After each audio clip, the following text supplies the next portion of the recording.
محترم ناظرین، آج اسلام کے بعد عورتوں کا مقام کیا ہے اس کا بیان لے کر ہم حاضر ہیں۔ تو آئیے ویڈیو شروع کرتے ہیں۔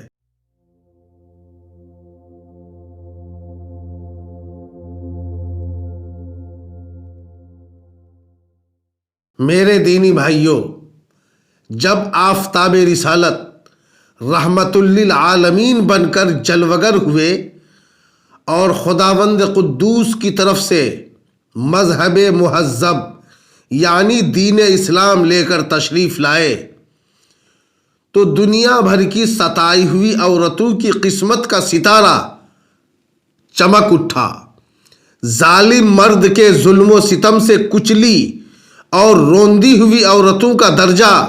اسلام کی بدولت اس قدر بلند و بالا ہو گیا کہ عبادات و معاملات بلکہ زندگی اور موت کے ہر مرحلہ اور ہر موڑ پر عورتیں مردوں کے دوش بدوش کھڑی ہو گئیں اور مردوں کے برابری کے درجہ پر پہنچ گئیں۔ مردوں کی طرح عورتوں کے حقوق بھی مقرر ہو گئے اور ان کے حقوق کی حفاظت کے لیے آسمان سے خداوندی قانون نازل ہو گیا۔ عورتوں کو مالکانہ حقوق حاصل ہو گئے۔ چنانچہ عورتیں اپنے مہر کی رقموں، اپنی تجارتوں اور اپنی جائیدادوں کی مالک بنا دی گئیں اور اپنے ماں باپ، بھائی بہن، اولاد اور شوہر کی میراثوں کی وارث قرار دی گئیں۔ غرض وہ عورتیں جو مردوں کی جوتیوں سے زیادہ ذلیل اور انتہائی مجبور و لاچار تھیں، وہ مردوں کے دلوں کا سکون اور ان کے گھروں کی ملکہ اور زینت بن گئیں۔ سورہ روم میں قرآن مجید نے صاف لفظوں میں اعلان فرما دیا کہ اللہ تبارک و تعالی نے تمہارے لیے تمہاری جنس سے بیویاں پیدا کر دیں تاکہ تمہیں ان سے تسکین حاصل ہو، اور اس نے تمہارے درمیان محبت و شفقت پیدا کر دی۔ قرآن کے اس فرمان کے بعد اب کوئی مرد بلا وجہ نہ عورتوں کو مار پیٹ سکتا ہے، نہ ان کو گھروں سے نکال سکتا ہے، نہ کوئی ان کا مال و اسباب یا جائیدادوں کو ان سے چھین سکتا ہے، بلکہ ہر مرد مذہبی طور پر عورتوں کے حقوق ادا کرنے پر مجبور ہے۔ جیسا کہ دوسری جگہ مردوں کے لیے قرآن مجید کا یہ اعلان ہے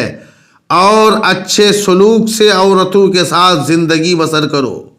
دوستو، دین اسلام نے میاں بیوی کے اجتماعی زندگی کی صدارت اگرچہ مرد کو عطا فرمائی اور مردوں کو عورتوں پر حاکم بنایا، لیکن اس کے ساتھ ساتھ جہاں مردوں کے کچھ حقوق عورتوں پر واجب کر دیے ہیں، وہیں عورتوں کے بھی کچھ حقوق مردوں پر لازم ٹھہرا دیے ہیں۔ اس لیے عورت و مرد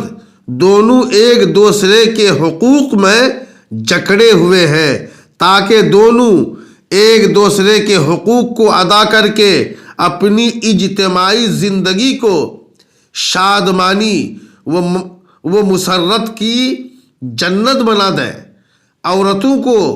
درجہ و مراتب کی اتنی بلند منزلوں پر پہنچا دینا